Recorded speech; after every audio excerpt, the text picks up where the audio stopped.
এই লোকটা পেট স্টোরে গিয়ে এই অদ্ভুত মাছটাকে খুঁজে পায়, তবে সে জানতো না একে বাড়ি আনার পর সে নতুন নতুন স্কিল শিখে যাবে। মাছটাকে দেখতে অনেকটা একটা ক্লাউন এবং পান্ডার কম্বিনেশন মনে হচ্ছিল, তবে যেমনই দেখতে হোক মাছটা সত্যি খুবই কিউট ছিল। তবে লোকটা কিছুদিনের মধ্যেই একটা আনইউজুয়াল জিনিস লক্ষ্য করে, মাছটার পেটটা ক্রমাগত ফুলে যাচ্ছিল এবং সে ঠিক করে সাঁতারও কাটতে পারছিল না, বারবার সাঁতার কাটতে গিয়ে উল্টে যাচ্ছিল।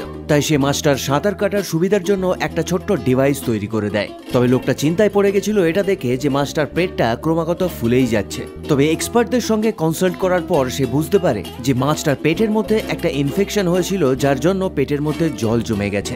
এই কারণে সে নিজেই প্রতিদিন একটু একটু করে ওই জলটা বের করে দিতে শুরু করে এবং এক সপ্তাহ এরকম ধরনের ট্রিটমেন্টের পর মাছটার পেটটা নর্মাল হয়ে যায়। তারপর থেকে মাছটা যখনই লোকটার হাত দেখতে পায় সাথে সাথে তার কাছে চলে আসে। তবে কিছুদিনের মধ্যেই লোকটা আরো একটা অদ্ভুত জিনিস লক্ষ্য করে, সে দেখে যে মাছটার কালার ধীরে ধীরে পাল্টে যাচ্ছে। তবে এটা কেন হচ্ছিল সেটা সম্পর্কে লোকটার কোনো আইডিয়া ছিল না।